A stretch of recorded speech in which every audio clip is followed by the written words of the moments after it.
how to become the strongest version of yourself. The lie sounds like a compliment. Be the strongest version of yourself. It drips from glossy pages and late-night screens, like a promise clean, glittering, and strangely hollow. But listen closely, and you'll hear the paradox humming underneath. To become the strongest version of yourself, you have to disappoint the person you currently are. You have to betray your favorite stories. You have to become someone your past self might not choose, who carries weights your present self refuses to touch. Strength doesn't announce itself. It doesn't post its before and after. It whispers from quiet rooms when no one else is watching. It leans over a basin of water in the cold morning and washes its face, steady and unhurried, though the world outside is already shouting about improvement. The paradox is that strength looks like surrender to the untrained eye, because it begins with admitting you are weaker than your story claims. The first movement is not a flex. It is an exhale. In an old village, before clocks measured our days, a man woke before dawn and walked to the river with 2 empty buckets. He carried them back, full and wet, careful not to spill. He did this every day for an entire winter, until the path itself began to remember him. He did not call it training. He did not call it identity. He called it water. But on the 100th day, the weight had shaped him. His posture had changed. The river had left its fingerprints on the bones of his shoulders. This is where strength hides, in what you carry so regularly that you stop naming it. We want shortcuts because we are scared of the quiet parts of ourselves. We want an identity that sounds like a weather forecast, mostly strong, a chance of clarity by summer. We want our lives to look like a montage, but life is not cut to music. It's long and slow and oddly repetitive. The strongest version of you doesn't arrive through dramatic gestures. It arrives through the way you tie your laces when you've decided to run even if no one ever sees you. It arrives through the way you refuse to gossip about the person who injured your pride. It arrives through the way you shut the door at night, put the phone face down, and finally stay with your thoughts without anesthesia. There is a room in your mind you try not to enter. In it sits the person you could be. If only you paid the debt your comfort keeps delaying. The door is always unlocked, but you pretend you have misplaced the key. The trick of modern life is that we are surrounded by distractions that present themselves as obligations. We say yes to attention theft and call it responsibility. We say yes to staying busy, so we never have to be still. And stillness is where the difficult truth waits. You cannot build the strongest version of yourself on top of a life designed to avoid discomfort. The foundation will always crack. History is a museum of our cravings and denials. The Spartans built boys into soldiers by stripping away softness. But many of them died as stories rather than as people, devoured by their own legend. Roman emperors carved their names into stones, but the stones eroded, and their fretting did not stop death. Stoic philosophers taught that strength came from refusing to be ruled by your impulses, but even they wrote their meditations to remind themselves of what they kept forgetting. We are forgetful creatures. We need to be reintroduced to ourselves daily. Strength is not something you have once. It is a relationship you maintain. Consider Achilles, the hero with the unkillable body and the fatal heel. We tell that myth like a warning about vulnerability, as if the lesson is to armor every weak part. But maybe the real lesson is less glamorous. The strongest bodies can still be undone by the softest places. The wise response is not to pretend the soft places don't exist. It's to learn how to live with them, to build a way of standing that accounts for the fact that your heel will always be a heel. The pursuit of invincibility leads to brittle pride. The pursuit of resilience leads to something quieter, durability. You don't become glass. You become rope. You learn to take tension without snapping. The world teaches us to measure strength in noise. How loud, how visible, how undeniable. But strength often lives in restraint. A swordsman once said the ultimate skill is to die without drawing your sword. A monk said the hardest vow is made in a room with no witnesses. A mother carried her grief for 30 years without letting it turn her cruel. A teacher allowed his student to surpass him and did not envy. These are not headlines. But if you lay them side by side, they form the outline of a life that can hold itself. There is a trap disguised as a throne, the image of your best self that you keep like a statue in the center of your mind, polished and unreachable. You kneel to it, and in kneeling, you never have to do the unglamorous things. The statue is comfortable because it never argues. It never resists. It never says, "Stop dreaming about me and do the work." Yet every day you return. This is the psychology of disguised as aspiration. You promise the future your loyalty, and the future forgives your present inaction. The strongest version of you is not a statue. It is a tide. It shapes every shoreline it touches, but only with time. The descent begins when you open that door to the room you avoid. You sit with your appetite, your jealousy, your boredom, your fear. You resist the urge to call them by more flattering names. You practice the unromantic act of naming truth. You notice that the stories you tell yourself about strength are convenient. You notice how you use ambition to poison your neighbors. You notice how you postpone your life with rituals that look like preparation but are actually delay. The descent is not traumatic from the outside. No one will clap for you. It looks like a person removing masks alone in the dark until their face stops itching. When you strip away performance, you can finally hear the small things that matter. The noise of the crowd fades, and you begin to measure progress not by how it photographs, but by how you sleep. Do you sleep like someone in a storm, or like someone who trusts their roof? Do you wake with dread, or with a quiet truce? The strongest version of yourself is not a theatrical warrior. It is a patient builder who teaches your nervous system that you can survive discomfort without making it into an identity. You did not come here for a list of steps. You came because a part of you is tired of negotiating with your own avoidance. So here is the forbidden truth. Becoming the strongest version of yourself will cost you your alibis. It will cost you the luxury of blaming everyone who asked less of you than you owed. It will cost you the comfortable story that your circumstances are a cage built by someone else. It will ask for something you don't want to give your favorite weakness, the one that keeps you safe at parties and helpless in private. And yet, there is a strange mercy in paying that price. Because on the other side is the room you thought was locked, and there is a window in that room. And through that window, morning is just beginning. If the hook was a paradox, the descent is a surrender. And if you are still here, it means some quiet part of you has stepped onto a path that will not return you the same person. Strength has nothing to prove and everything to endure.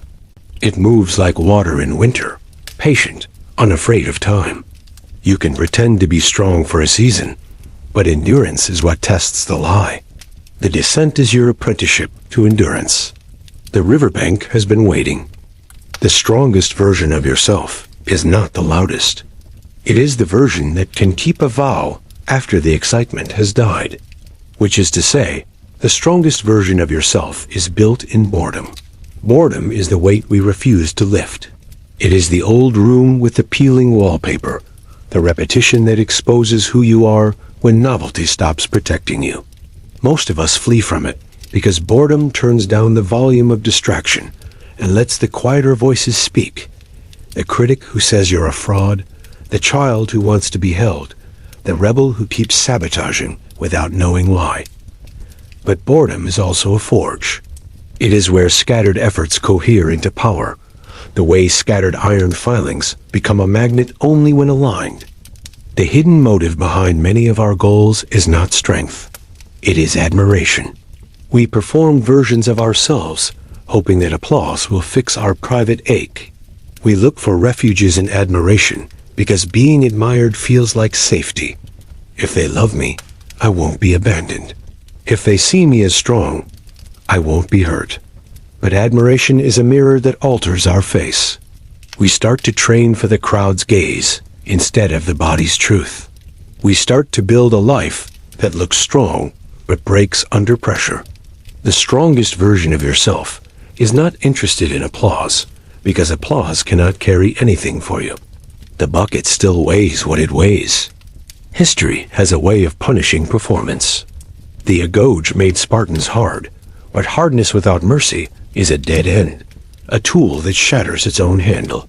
Rome admired virtues, the manly excellence of conquest, and yet some of the most enduring Roman wisdom is a poet's caution against being owned by rage, or a statesman's private letter reminding himself to greet his slaves as fellow humans.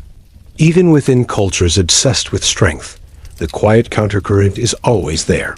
Strength without tenderness becomes a mask. Strength with tenderness becomes a home. The strongest version of yourself must learn both. You must be able to carry water and to taste it. The unconscious plays its games. You say you want discipline, but what you sometimes build is compulsion, a rigid schedule that keeps you from the vulnerability of rest. You say you want courage, but what you rehearse is recklessness, a refusal to feel fear that is actually fear's shadow. You say you want truth, but you practice self-justification, polishing excuses until they shine. The mind is a talented defense attorney. It wins cases against your better self with arguments that sound noble. To unravel this, you need a judge with a longer memory. You must ask not what feels strong now, but what keeps working when no one sees. That question is a lantern. There is a law beneath the noise. All durable strength is relational. People imagine the strongest self as self-contained, a closed circle. But everything alive that is strong draws its strength from exchange. Trees root into a forest network that trades sugars like gifts. Muscles grow through a dialogue with resistance and recovery, food and rest, oxygen and effort. Minds grow through honest conversation and solitude, books and silence, challenge and refuge. If you try to be strong alone, you will confuse stubbornness for power. Stubbornness tightens. Strength breathes. The strongest version of you is not a fortress. It is a port.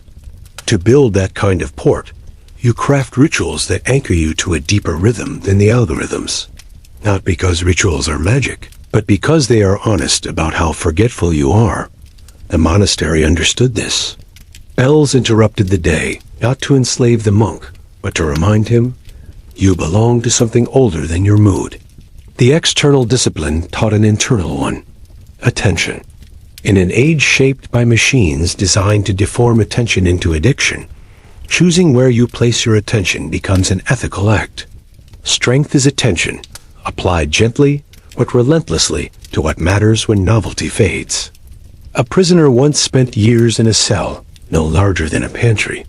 He could not train his body to triumph over the iron and concrete that held him, but he trained his mind to keep a vow, to rehearse each day a poem he had memorized in his youth, to write letters in his head to his wife, full of details so precise that when they reunited, he could describe the way morning light used to honey the floorboards in their kitchen.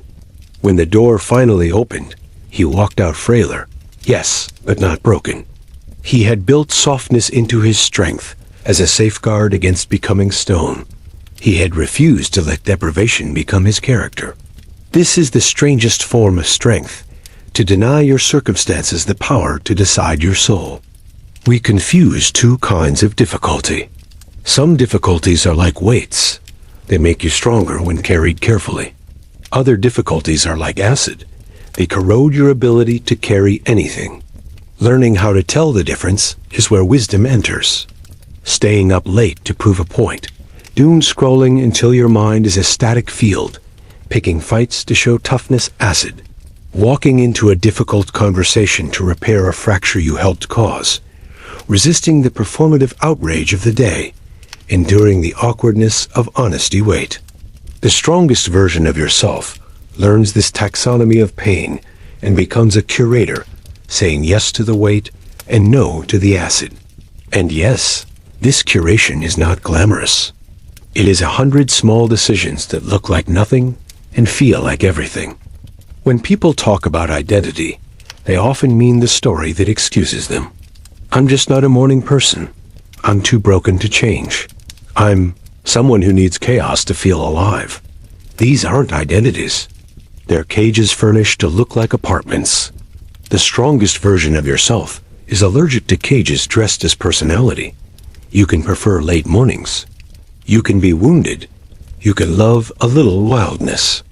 None of that disqualifies you from renegotiating your habits with time. Strength is not a denial of history. It is the refusal to let history be destiny. There is a deeper hunger beneath the hunger to look strong. It is the hunger to be whole. Wholeness is what happens when your parts stop hiding from each other. The coward in you tells the brave one where the landmines are. A critic learns to be a proofreader instead of an arsonist. The ambitious part learns to knock before entering. You sit them all at a table and say, "We're building something together." This is integration, and it has nothing to do with never feeling weak. It has to do with stopping the civil war inside your ribcage. The paradox returns. The strongest version of yourself is the one that is willing to be weak without lying about it. Consider the weather of time. You will have seasons. There will be winters where nothing grows, where you are so tired that your strongest act is to maintain the faintest flame. There will be summers where energy pours out of you like a river and everything feels possible. Strength does not shame winter or worship summer. It learns the work appropriate to each. Maintenance in winter, expansion in summer, pruning in autumn, sowing in spring. This is not poetry. It is logistics. The farmer does not yell at the field to produce fruit in January.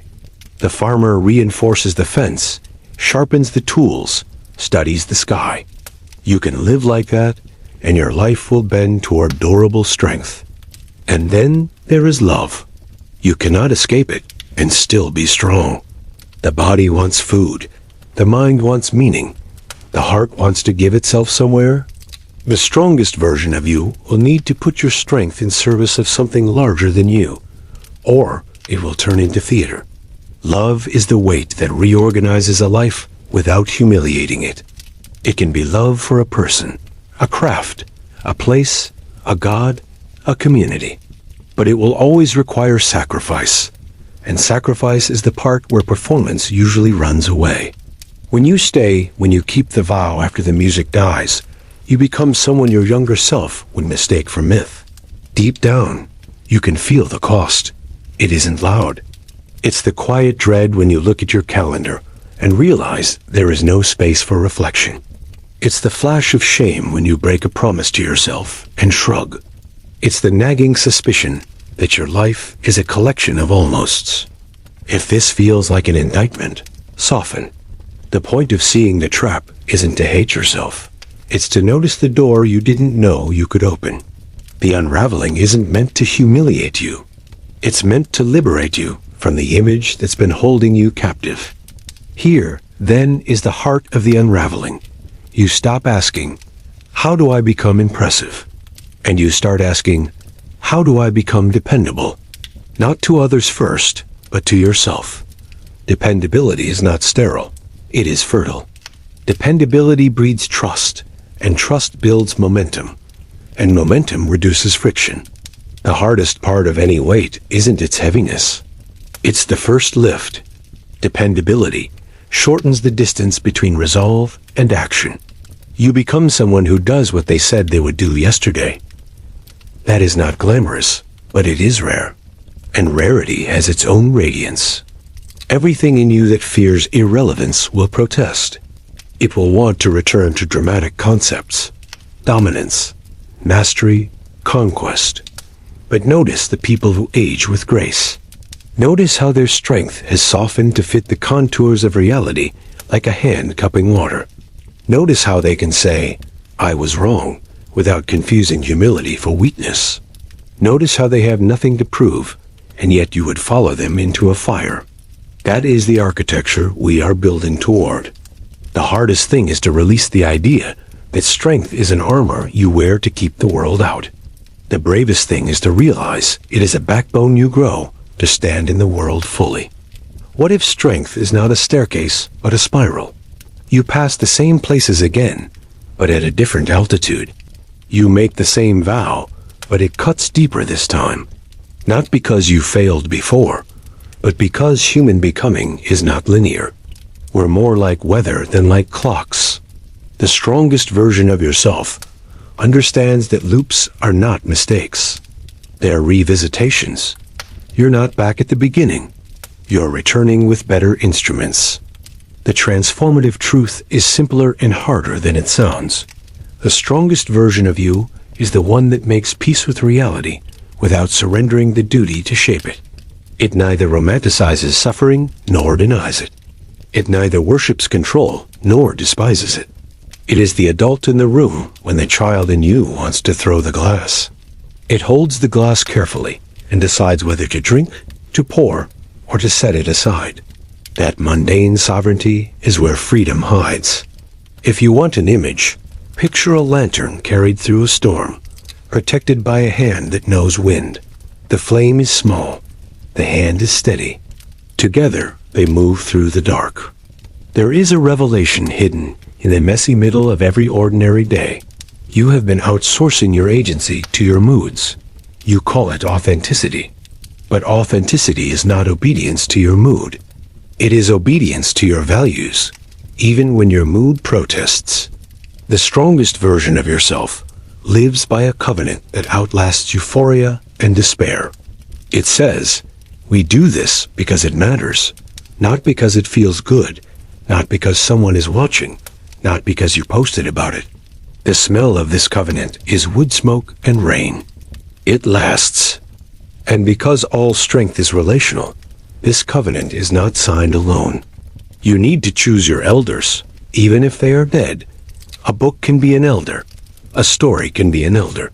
Choose your comrades, even if they live across the world and you will never meet. A voice can be a comrade. Choose your apprentices, even if they do not know your name. Someone will learn from your way of being. Your life will be a weather system other people walk through. Let them feel in your presence something steadier than charm. Charm is spring. Strength is climate. As you build, you will notice a superstition fading. The fear that you must hoard yourself to survive. Scarcity whispers that generosity is a leak, that time given is power lost, that attention offered is attention stolen. But the strongest lives are counterintuitive. They spend their attention on what they want to grow. They spend their kindness on the unglamorous. They spend their effort where they have agency, not where outrage gives them counterfeit purpose. This does not make them doormats. It makes them choosy. A strong life is a curated burn. It lights what it intends to keep warm. It does not set the house on fire to prove it can feel. At some point, the work stops being about you. This is the final contradiction. You start by wanting to be powerful, admired, undeniable. You end by becoming useful. Usefulness is not small. It is holiness made practical. A surgeon with steady hands, a friend who keeps confidences, a carpenter whose table holds a family for 30 years. These are forms of strength that do not announce themselves but alter the future. To become useful is to accept limits and then move inside them with such skill and grace that the limits become frames, not cages. The strongest version of you is framed, not caged. It knows its span and fills it.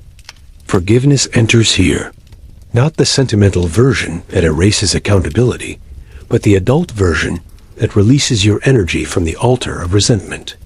Resentment is a poor man's strength.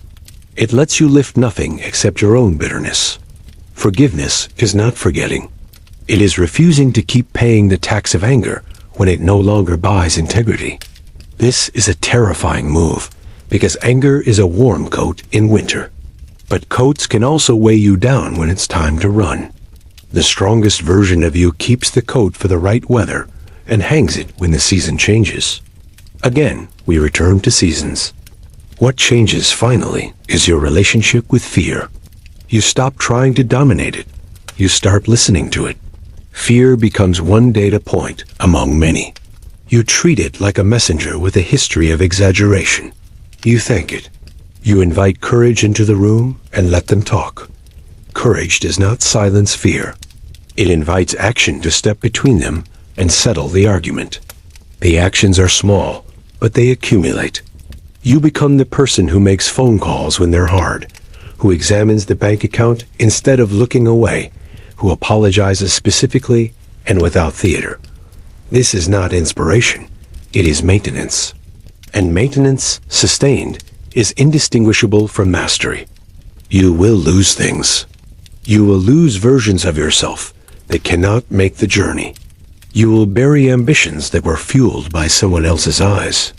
You will watch certain friendships wilt because they were held together by shared avoidance, not shared devotion.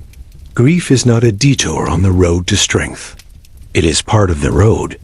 The difference between those who grow stronger and those who grow bitter is not whether they grieve, but whether they let grief teach them. Strength lets grief turn you tender without making you breakable. A softened heart is not a weak one. It is a receptive one. It receives reality, and because it receives, it can respond. There will be days when you are so tired that your vow feels like a weight you cannot lift. Those are not days to be heroic. Those are days to keep the ember.